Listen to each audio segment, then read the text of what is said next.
Good morning बच्चों ये आपकी आज की 9th क्लास की साइंस की वर्कशीट है और इसका नंबर है, वर्कशीट नंबर क्या है हमारी 44 है और जिसकी जो डेट है वो है 14 अक्टूबर 2020। ठीक है बच्चों, साइंस की ये वर्कशीट है आपकी। आपको यहाँ पे अपना नाम और यहाँ पे आपको अपनी क्लास टीचर का नाम लिखना है। इसमें आज जो हमारा चैप्टर है, आज हमारा न्यू चैप्टर शुरू हुआ है वो है उत्तक, जिसको हम बोलते हैं इंग्लिश में हम टिश्यू भी बोलते हैं। ठीक है ना। उत्तक जो है इसमें आज हम जो टॉपिक पढ़ेंगे वो पढ़ेंगे विभज्योतक उत्तक। क्या है? विभज्योतक उत्तक पढ़ेंगे आज।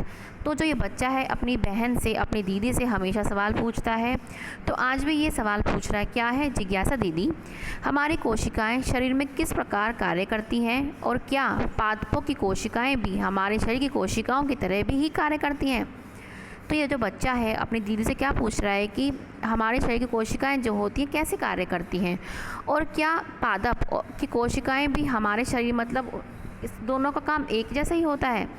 तो ये अपनी दीदी से क्वेश्चन पूछ रहा है। अब ये क्या कहती है? ज्ञान। बच्ची कहती है ज्ञान, जैसा कि तुम पहले से ही जानते हो कि जंतु तथा पादप दोनों ही बहुकोशिकीय जीव हैं। ये हमने पहले ही पढ़ लिया था पहले वाले चैप्टर में कि जंतु, एनिमल मतलब जंतु मीन्स एनिमल और पादप मीन्स प्लांट, दोनों ही बहुकोशिकीय जीव होते हैं। बहुकोशिकीय जीव कौन से होते हैं? जो एक कोशिका से ज़्यादा कोशिकाओं से बने हैं। एक से ज़्यादा कोशिकाओं से बनने वाले जीव को क्या बोलते हैं हम? बहुकोशिकीय जीव। जैसे एनिमल हो गए, प्लांट हो गए, ह्यूमन बींग्स हो गया।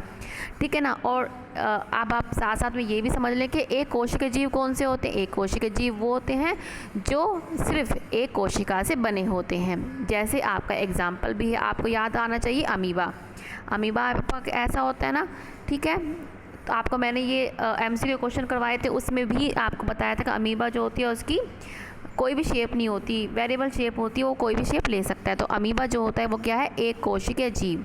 एक कोशिकीय जीव है। क्यों? क्योंकि वो एक सेल से, एक कोशिका से बना होता है। चलो अब हम पढ़ते हैं दोबारा से। क्या है कि जंतु तथा पादप दोनों ही बहुकोशिकीय जीव हैं जो विभिन्न प्रकार के कोशिकाओं द्वारा बने हैं, जो विभिन्न प्रकार की जो कोशिकाएं हैं उनसे बने होते हैं।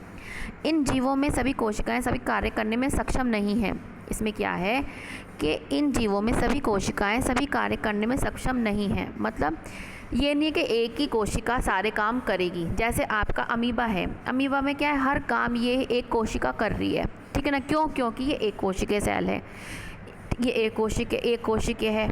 लेकिन जो बहुकोशिकीय होते हैं उसमें हर कोशिका का काम अलग अलग होता है। जैसे आप अपने घर को ही ले लें, आपके घर में बहुत सारे सदस्य होते हैं। कोई क्या करता है? कोई खाना बनाता है, कोई कपड़े धोता है, कोई सफाई करता है।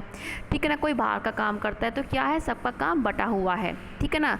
कोई एक ही तो सारा काम नहीं कर रहा है ना। तो अगर कोई एक ही सारा काम करता है तो वो क्या कहलाएगा? एक कोशिकीय। लेकिन जिसमें काम बटा हुआ होता है, डिस्ट्रीब्यूशन ऑफ लेबर, मतलब उसमें काम डिवाइड हुआ है कि आप ये करोगे, आप ये करोगे, आप ये करोगे। कोई एक ही बंदा क्या है? सारा काम नहीं करता। मतलब इसमें भी एक ही कोशिका सारे काम नहीं करती। तो इसलिए इन जीवों में प्रत्येक कार्य कोशिका के विभिन्न समूहों द्वारा किया जाता है, जो आपको अभी समझाया। एक ही प्रकार की संरचना और कार्य करने वाले कोशिकाओं के समूह का उत्तक कहा जाता है। क्या कहा जाता है? उत्तक।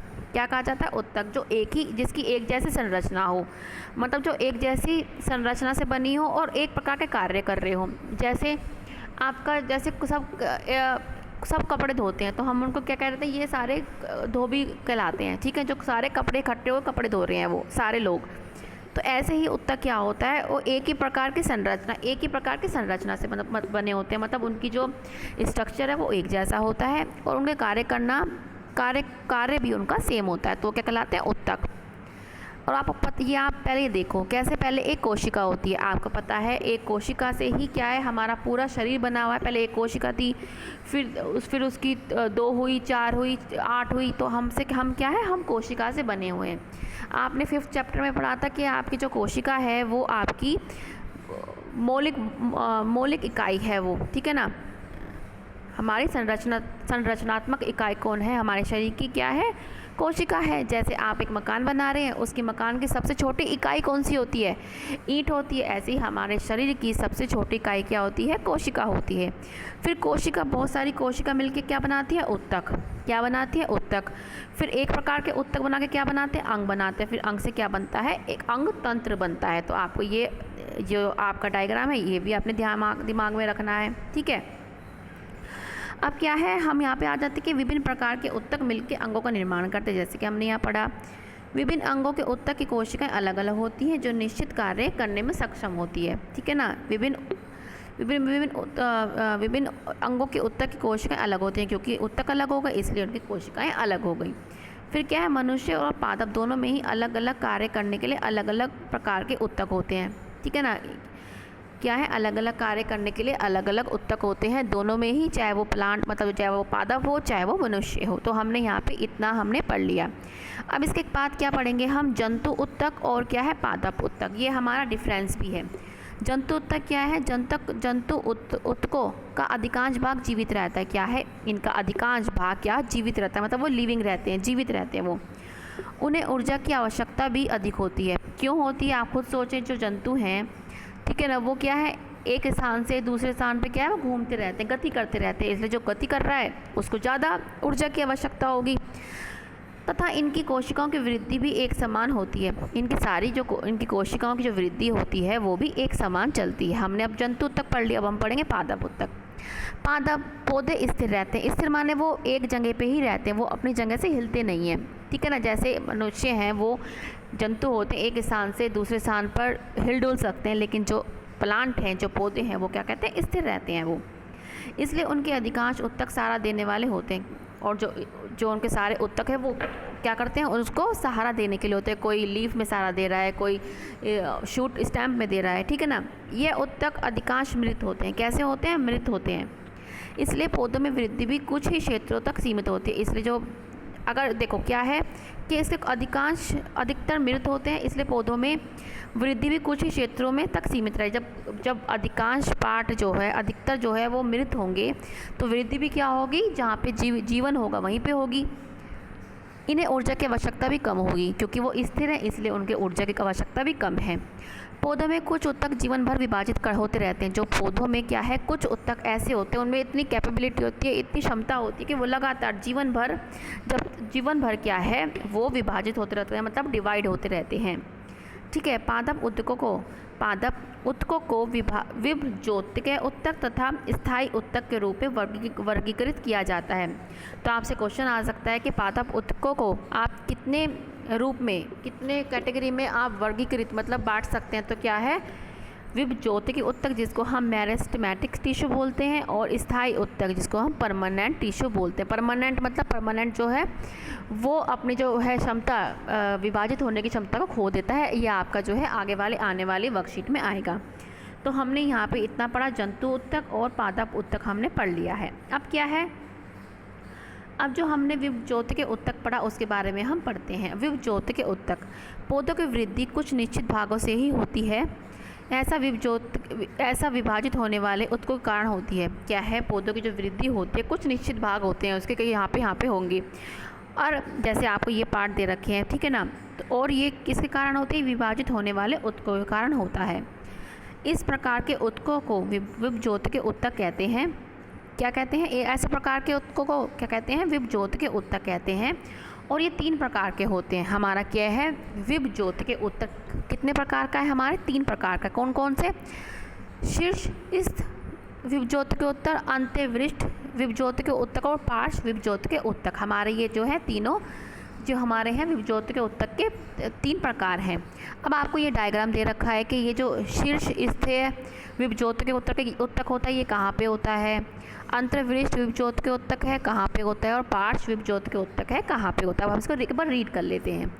शीर्ष विभजोत्य के ऊतक, यह पौधों के जड़ एवं तनों की वृद्धि वाले भाग में विद्यमान होते हैं। जो हमारा आपको क्या दिख रहा है, ये क्या दिख रहा है, टिप दिखाई दे रही है, ये पौधों की और जड़ों की ऊपर की साइड होता है। यहाँ पे आपकी जड़ होगी, ठीक है ना, जब, और जो ये शीर्ष होगा शीर्ष विभजोत्य के ऊतक होगा, ये तनों और जड़ों की वृद्धि के लिए इससे क्या होती है, इससे पादप की लंबाई में वृद्धि होती है, क्योंकि ये यहाँ से लंबाई बढ़ाता है और ये नीचे से लंबाई बढ़ाता है।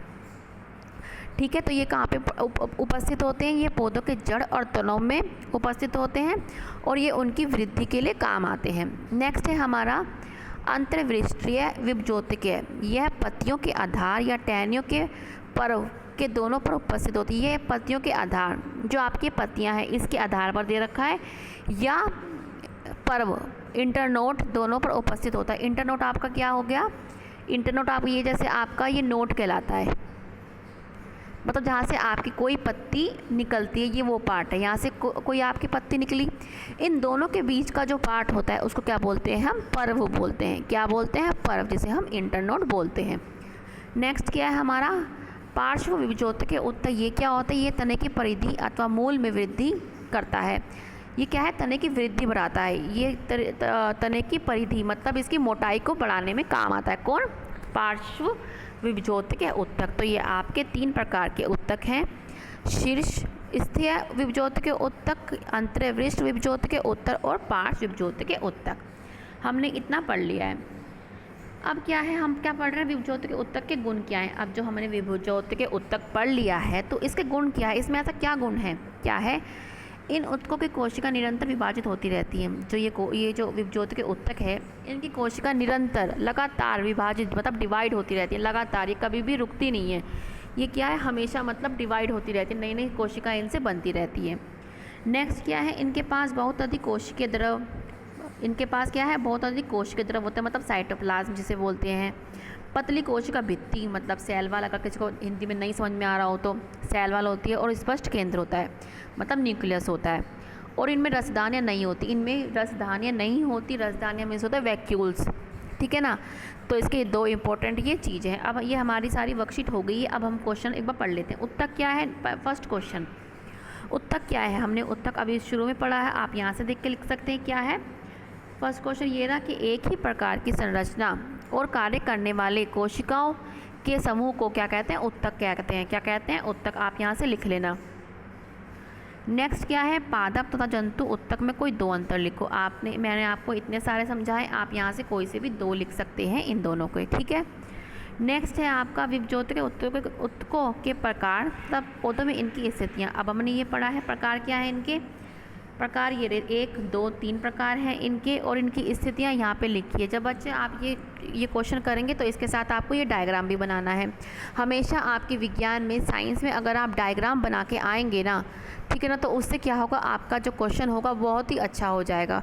टीचर को ये लगेगा कि वो बच्चा हाँ जेन्युइन वो पढ़ रहा है, ठीक है ना। तो हमें हमेशा, चाहे हम छोटा डायग्राम बनाएं, अगर हमारे पास टाइम नहीं है तो, लेकिन हम ज़रूर डायग्राम बनाएं, चाहे हमारे से क्वेश्चन में पूछा हो चाहे नहीं पूछा हो। हमें हमेशा, अगर उस क्वेश्चन में डायग्राम रिक्वायर है तो हमें हमेशा बनाना चाहिए, ठीक है बच्चे। नेक्स्ट क्वेश्चन क्या आता है हमारा कि विभजोत के उत्तकों के कोई 2 गुण बताओ। हम ये 2 गुण यहाँ से बता देंगे जो हमने अभी पढ़ा। क्या पढ़ा, इन उत्तकों की कोशिकाओं निरंतर विभाजित होती रहती हैं और इनके पास बहुत अधिक कोशिकीय द्रव, पतली कोशिका भित्ति और स्पष्ट केंद्र होते हैं, और इनमें राजधानियाँ नहीं होती। हम यहाँ से लिख देंगे बच्चों। ये आपकी आज की वर्कशीट है। अब क्या है, आपको ये हमेशा याद रखना है, क्या है कि कोविड-19 के विरुद्ध लड़ाई में हम सुरक्षित रहने के लिए हमें मास्क पहनना चाहिए। आप कहीं भी बाहर जा रहे हैं, गैदरिंग कर रहे हैं, तो वहाँ पे हमेशा मास्क को वियर करें, मास्क हमेशा पहने। सोशल डिस्टेंसिंग जिसे कहते हैं 2 गज की दूरी का हमेशा ध्यान रखें। अपने हाथों को निरंतर पानी से और साबुन से धोएं, ठीक है बच्चों। और बस अब आप अपना ध्यान रखें, और अब हम मिलेंगे आगे की वर्कशीट के साथ। ये हमारी आज की वर्कशीट थी, न्यू चैप्टर है हमारा उत्तक, ठीक है बच्चों। अब हम मिलेंगे आगे की वर्कशीट के साथ। बाय बच्चों।